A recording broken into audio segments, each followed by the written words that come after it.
Welcome to the GPLama YouTube channel and to yet another video about some Zwift updates. Now in today's video, you'll get 2 for 1, as when 1.60 was released, the previous update, I wasn't near the Llama Lab to make the video. In fact, I was in northern Italy with DC Rainmaker. Now to cut a long story short, Ray reached out, he said he needed to buy some cheese, no questions asked, I got on a plane, we bought some cheese, we bought some more cheese, and we ate some cheese. So if you were ever wondering what the C stands for in DC Rainmaker, I think it's cheese. Okay, enough about cheese. Let's look quickly at version 1.60, which was released prior to this week's update. Okay, the biggest update in Game Client version 1.60 was the visual indications, or the visual additions now, when dropping a RideOn Bomb. Now you'll see I'm about to drop a RideOn Bomb here using the Z button on the play controllers, and I now have a blue circle emitting out from where I am, and the riders that have been hit by my thumb are now highlighted with that blue aqua color as an outline. Here in the dark, a little easier to see, and if I drop a RideOn Bomb here using the companion app in a big bunch, it's not so easy to see, but you can give an indication of who's got your RideOn thumb that you've dished out with the RideOn Bomb. Again, you can dish these out with the companion app or using the Z button on the game controllers. Now, before getting to this week's update, version 1.61, a quick look at the Big Spin event, which is now happening on Zwift. I'm sure you've heard about it. If not, it's definitely something you need to get involved with, as there's a lot of free unlocks. And there are a few tricks to getting those unlocks very, very quickly. Now, a quick overview of the Zwift Big Spin. I've got my dashboard up here. There are 4 stages. Each stage has 2 events to ride. Scrolling down through here. London, which is event 2. We're already into stage 2.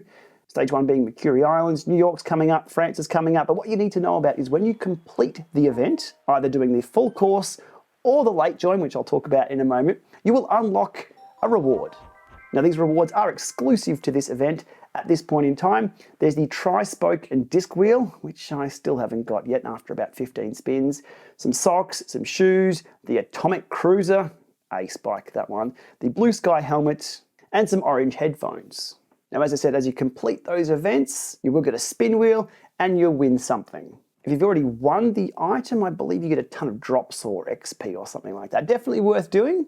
There is a whole FAQ on the Zwift Big Spin that I'll link to in the video description below, but if you want to know what it's all about, what the community are really up to, head over to Don't Get Dropped Cycling here on YouTube. They've been having a lot of fun doing some late joins, multiple spins, and I believe up to 4 spins per event. Now, I won't encourage spin wheel farming, I won't encourage cheating, but I will encourage having a bit of fun on Zwift, and that's exactly what that's all about. And even after trying to game the system myself, as I said before, I still don't have that tri-spoke. Anyhow, it's all a bit of fun, and remember, it is just a game. For these events, anyway. Okay, now finally onto the new release this week for Zwift, that is Game Client version 1.61, and all that includes. Okay, let's go through the changelog top to bottom for 1.61, starting off with introducing 5 new efficient workouts between 25 and 35 minutes long in the new workouts collection. Workouts can be found right here.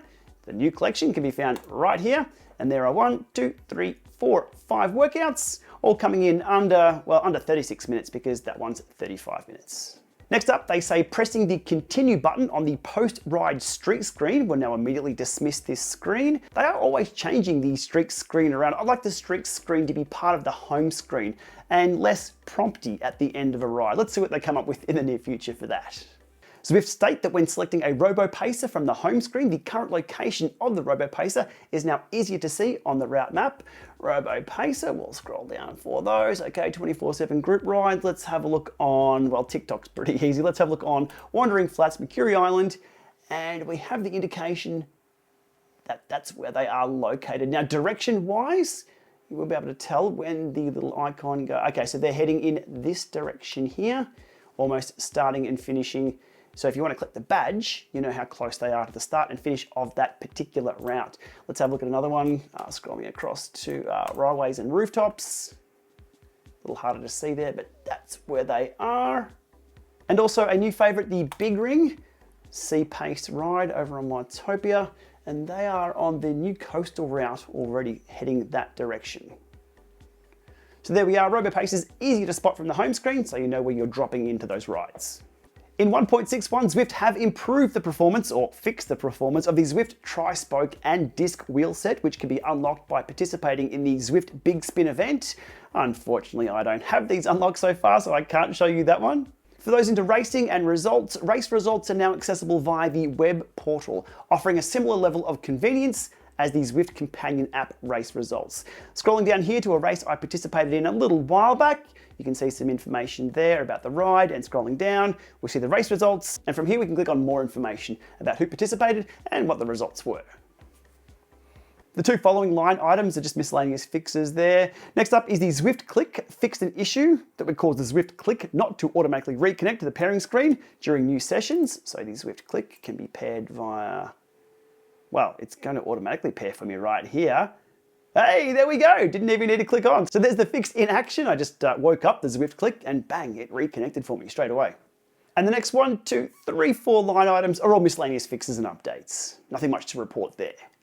Okay, so that's a wrap on today's video where we've covered off cheese from Northern Italy, Game Client version 1.60 and those new RideOn Bombs, the Zwift Big Spin and how to game the system, legally of course, it's not cheating, and Game Client version 1.61 released this week. Now as always, these Game Client updates are a staggered rollout, so if you don't have it today, you may have it tomorrow. You can do a forced check refresh too if you're on something like the Apple TV by going to the App Store, heading over to Zwift, and making sure you've got the latest game client that is available for your system.